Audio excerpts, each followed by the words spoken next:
예수로 분장하라. 지금 나는 그리스도로 분장하고 있다는 사실을 깨닫는 순간이야말로 그 가장에서는 좀 더 멀어지고 현실에는 좀 더 가까워질 수 있는 순간임을 알게 될 것입니다. C.S. 루이스 순전한 기독교 중에서 책을 다 읽었다. 종이책이라 전자책과 같이 듣기와 읽기를 병행하는 독서가 아닌 순전히 시간을 할애해서 읽어야 했다. 펜을 손에 들고 직접 밑줄을 긋고 메모를 하며 정독했다. 기존의 일반인들이 생각하는 기독교와 내가 생각하던 기독교와 그리고 내가 생각지 못했던 기독교에 대한 생각들을 모두 책 속에서 볼 수 있었다. C.S. 루이스는 기독교를 아주 냉철하고 이성적인 관점에서 분석하고 있다. 그리고 그 분석은 변증법을 통해 설명한다. 분명 쉽지 않은 책이다. 이해되지 않는 부분들은 여러 번 반복해서 읽고 나서야 이해가 된다. 그것도 100%가 아니다. 나는 책을 읽을 때 소설을 제외하고는 항상 비판적인 시각으로 읽는다. 그래서 책의 내용에 100% 공감하는 경우는 드물다. 항상 작가의 생각과는 상반되는 혹은 다른 여지에 대해서 생각을 하며 읽는다. 책을 완독하고 난 후 그의 기독교에 대한 생각에 대해서 100% 공감하기는 힘들다. 이건 그의 책을 100% 이해하지 못했기 때문이기도 하다. 하지만 나는 언제나 회의주의적 관점으로 모든 것을 열어놓고 생각하는 편이다. 서둘러 확정하고 결론 짓지 않는다. 열린 결말을 생각한다. 그건 내 삶이 아직 끝나지 않았기 때문이고 그 삶 속에서 또 어떤 새로운 생각과 경험을 접할지 모르기 때문이다. 그리고 그 생각과 경험이 기존의 생각을 바꾸게 될 가능성을 완전히 배제할 수 없기 때문이기도 하다. 어떤 소질을 실제로 기르려면 그 소질이 벌써 생긴 양 행동해야 하는 경우가 아주 많습니다. C.S. 루이스 순전한 기독교 중에서 서두의 말을 기독교적 관점이 아닌 일반적인 정신분석학 혹은 심리학적으로 표현하면 이와 같지 않을까. 이건 우리가 원하는 것을 얻거나 그것이 되기 위한 이미지 트레이닝과 같다. 이미 그것이 이뤄진 것처럼 말하고 행동하는 것이다. 그럼 그건 현실에서 이루어질 가능성이 커진다. 나는 비록 등단 작가는 아니지만 나는 내가 작가라고 생각한다. 그리고 작가처럼 말하고 행동하고 생활하려고 노력한다. 매일 글을 쓰고 책을 읽으며 문학적 혹은 철학적으로 생각하고 행동하려고 노력한다. 그런 시간이 길어지면서 정말 내가 보고 듣고 느끼는 것이 그렇게 변해감을 지난 5년의 시간을 통해 느꼈다.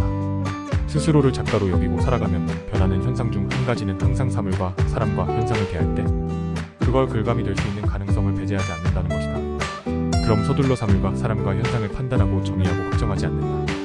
사물과 사람과 현상을 입체적 그리고 시간의 경과를 통해 바라보려고 한다.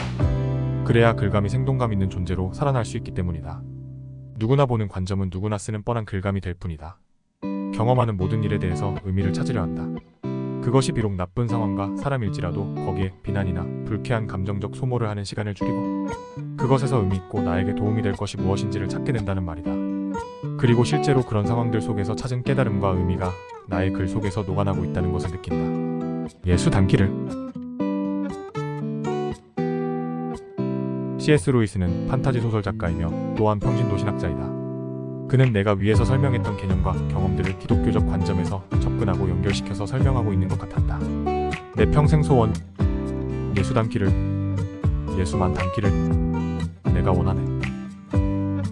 내가 좋아하는 찬양이 있다. 기독교인들은 항상 예수를 찬양하고 숭배하며 그 대상을 항상 자신과 떨어져 있지만 연결된 존재로 외부의 대상처럼 경배하는 경향이 강하다. 이 말을 예수를 닮기를 바라는 개념으로 접근한다는 것이다. 야, 말도 안 되는 소리 하지마. 우리는 예수를 절대 닮을 수 없어. 그는 신이야, 신.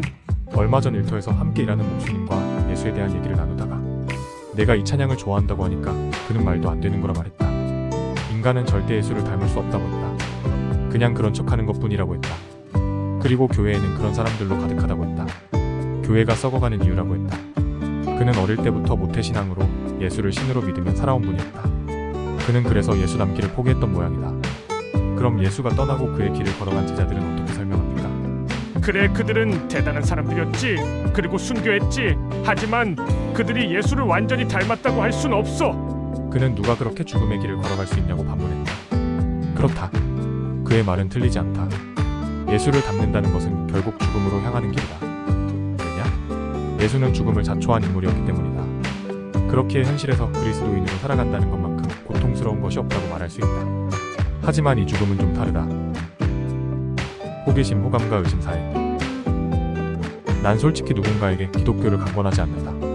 물론 호기심이 있다면 내가 아는 것을 알려주고 도움을 줄 수는 있어도 추천하고 싶지 않다. 이 길은 알면 알수록 죽음으로 다가가는 길임을 깨닫게 되기 때문이다. 그리고 이 죽음은 우리가 생각하는 단순한 육체의 죽음을 말하는 것이 아니라 기존의 정신이 죽는 것을 의미한다.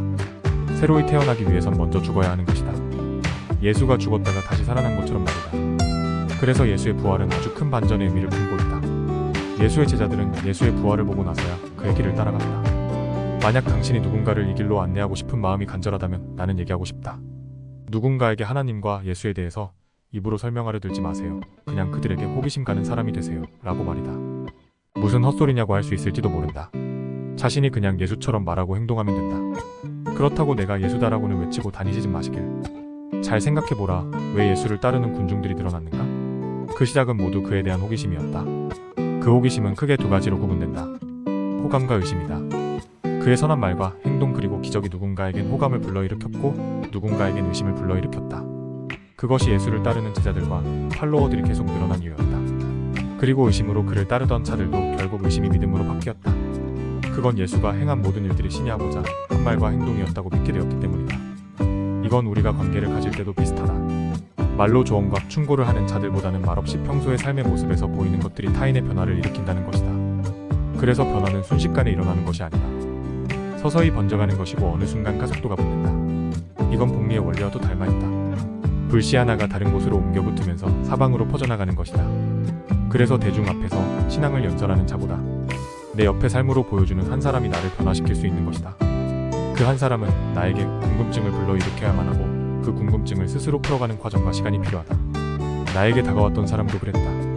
초라하고 보잘것없었지만 그가 보여줬던 일관성 있고 변함없는 말과 행동이 나에게 궁금증을 불러일으켰고 나는 그 궁금증을 풀기 위해 스스로 그 이유를 찾아가기 시작했다.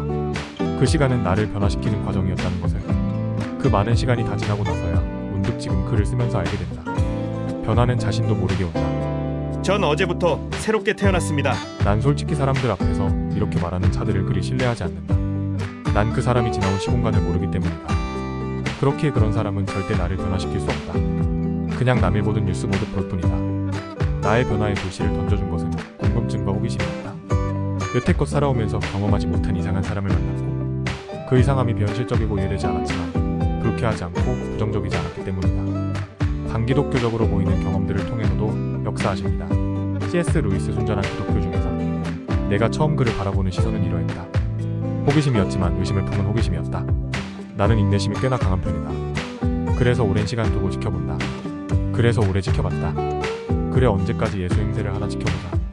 그때부터 나는 성경과 관련된 서적들과 자료들을 찾아보다 그것들을 아주 비판적이고 회의적이고 반기독교적인 관점에서 접근하기 시작했다. 그래서 내가 아는 지식을 통해 그를 흔들어 보기도 하고 다른 세상에 대한 이해를 구하기도 했다. 그게 내가 성장하는 방식이었다. 그 방식은 정반합의 과정을 통해 계속 변화하는 방식이었다.